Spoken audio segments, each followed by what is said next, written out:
Good morning, students. In previous lecture, I discussed with you the primary market, which is a type of capital market. Capital market is classified into two parts, primary market and secondary market. Primary market I discussed with you, and today I am going to discuss with you the secondary market. What is secondary market? The secondary market or stock exchange, both are same. The secondary market is also known as the stock market और stock exchange, यानी इसे stock market के नाम से भी जानते हैं और स्टॉक एक्सचेंज के नाम से भी जानते हैं.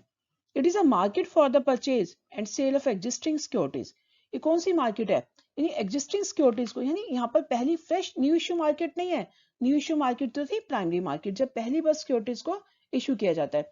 इसमें क्या कि जो प्राइमरी मार्केट में सिक्योरिटीज इशूड थी उन्हें दोबारा खरीदा और बेचा जाता है. यानी जब उन्हें दोबारा उनकी बाइंग एंड सेलिंग की जाती है तो this is known as secondary market.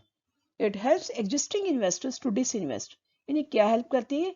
जितने भी एग्जिस्टिंग इन्वेस्टर्स हैं जिन्होंने शेयर्स खरीद लिए, पहले से सिक्योरिटीज को बाय कर लिए, उन्हें हेल्प करती है डिसइन्वेस्टमेंट. डिसइन्वेस्ट होता है सेल करने में, यानी जो ऑलरेडी सिक्योरिटीज खरीद चुके हैं बेच सकते हैं, और fresh investors to enter the market, और फ्रेश इन्वेस्टर्स जो नए शेयर्स को खरीद भी सकते हैं मार्केट से.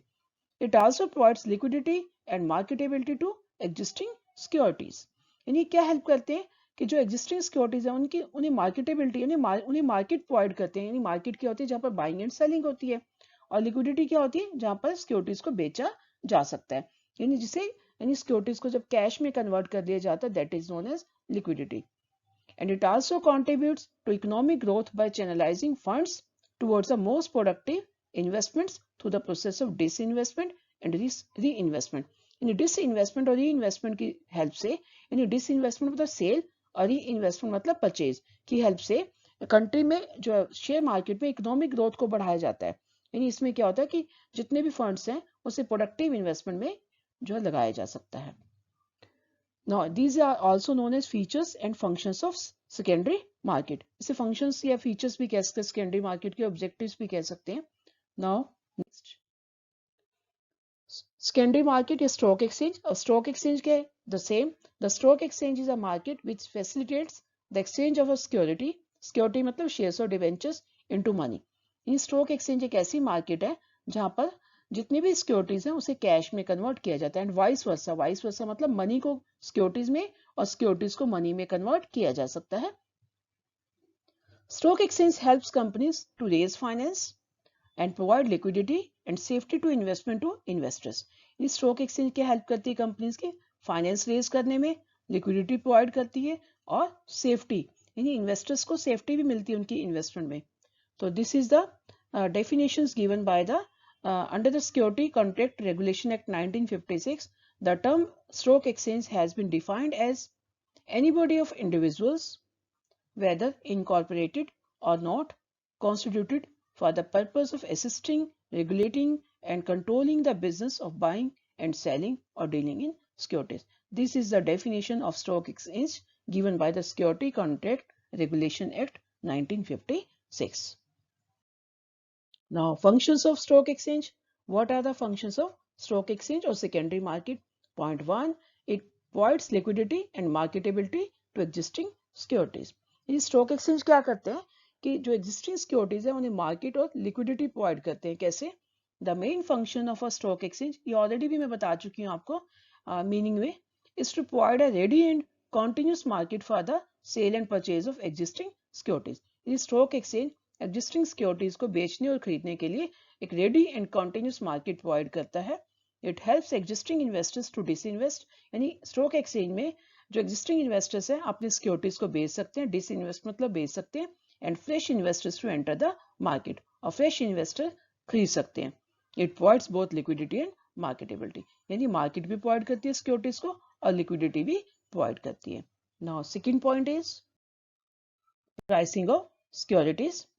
यानी शेयर मार्केट सिक्योरिटीज के प्राइसेस भी बताती है कि प्राइसेस क्या हैं. यानी share prices on a stock exchange are determined by the forces of demand and supply.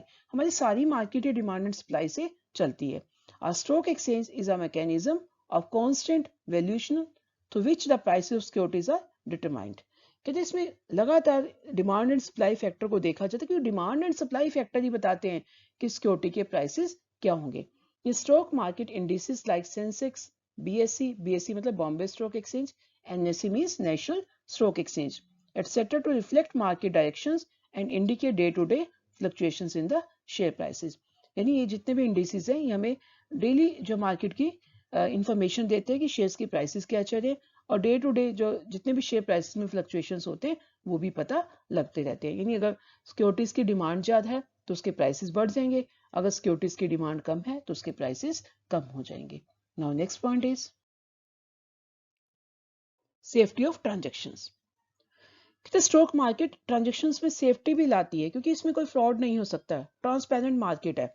The membership of a stock exchange, जितने भी इसके मेंबर हैं, this is well regulated and its dealings are well defined according to the existing legal framework. यानी legal framework के under ही इसकी regulations है और डीलिंग है. And this ensures that the investing public gets a safe and fair dealing on the market. तो इससे क्या होता है कि जितने भी इन्वेस्टर्स हैं जो पैसा लगाते हैं, इन्वेस्टिंग पब्लिक है, उन्हें सेफ एंड फेयर डीलिंग मिलती है. तो यानी सेफ्टी भी रहती है ट्रांजेक्शन्स की. Now fourth point is contributes to economic growth. कि इकोनॉमिक ग्रोथ में शेयर मार्केट कैसे हेल्प करता है? A stock exchange is a market in which existing securities are resold or traded. Stock exchange ऐसी मार्केट है जहां पर एग्जिस्टिंग सिक्योरिटीज को दोबारा से बेचा और खरीदा जाता है. Through the process of disinvestment and reinvestment, savings get channelized into their most productive investment avenues.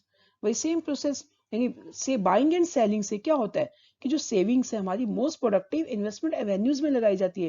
यानी उन पैसे को, सिक्योरिटी मार्केट के पैसे को कहाँ लगाया जाता है? जहां पर उस प्रोजेक्ट में पैसा लगाया जाता है जहां पर बेनिफिट्स ज्यादा हों. तो this leads to capital formation and economic growth. इससे कैपिटल फॉर्मेशन भी होती है और इकोनॉमिक ग्रोथ भी होती है. Now next point is spreading of equity cult. यानी इक्विटी कल्ट मतलब इक्विटी कल्चर. इसमें इक्विटी कल्चर की मतलब फीलिंग भी बढ़ जाती है. नहीं, लोगों में लोगों में इक्विटी में पैसा लगाने की फीलिंग बढ़ जाती है, कल्चर बढ़ जाता है. The stock exchange can encourage people to invest in ownership securities by regulating new issues. यानी स्टॉक एक्सचेंज क्या करता है? यानी लोगों को मोटिवेट करता है कि जो है पैसा जो ऑनरशिप सिक्योरिटीज मतलब इक्विटी शेयर्स में पैसा लगाया जाए. नए इश्यूज को रेगुलेट करके वो मतलब मोटिवेट करती है पब्लिक को कि ज्यादा से ज्यादा पैसा इक्विटी शेयर्स में लगाया जाए, और बेटर ट्रेड प्रैक्टिसेस देती है उन्हें ताकि लोग इक्विटी शेयर्स में पैसा लगाएं. By taking effective steps in the educating the public about the investment. यानी इक्विटी कल्ट कैसे जो है स्प्रेड करती है? एक तो जो न्यू इश्यूज है उन्हें रेगुलेट करके, सेकंड बेटर ट्रेडिंग प्रैक्टिसेस देकर, और थर्ड क्या है कि लोगों को एजुकेट करना अबाउट द इन्वेस्टमेंट. तो this is the fifth point of spreading of equity cult. Now sixth point is providing scope for speculation. इसमें क्या कि स्पेकुलेशन का भी स्कोप बढ़ता है. लोग स्पेकुलेट करते हैं स्टॉक एक्सचेंज से शेयर्स और के जो प्राइस है उसको स्पेकुलेशन किया जाता है. स्पेकुलेशन क्या होता है? जैसे मान लो सपोज कि मैं एक एस्टिमेट करती हूँ कि मैं इतने रेट पे शेयर्स को खरीदूंगी मार्केट को स्टडी करके और इतने रेट पे बेचूंगी. This is called speculation. तो स्पेकुलेशन और गैम्बलिंग में डिफरेंस है. गैम्बलिंग तो बिना सोचे समझे होती है और स्पेकुलेशन सोच समझ के की जाती है, मार्केट को एनालाइज करके की जाती है. तो stock exchange provides scope for speculation in the restricted and controlled manner. तो स्पेकुलेशन तो होता है लेकिन उसमें रिस्ट्रिक्शंस होती है स्पेकुलेशन पे, तक लिमिट में कंट्रोल्ड मैनर में होता है. It is generally accepted that a certain degree of healthy speculation is necessary. जिसमें हेल्दी स्पेकुलेशन चाहिए. क्यों? To ensure liquidity and price continuity in the stock market. तो यानी जो स्टॉक मार्केट है वो स्पेकुलेशन में भी हेल्प करती है. Today you have to revise this questions and you have to write this question in your notebook. Thank you and have a nice day.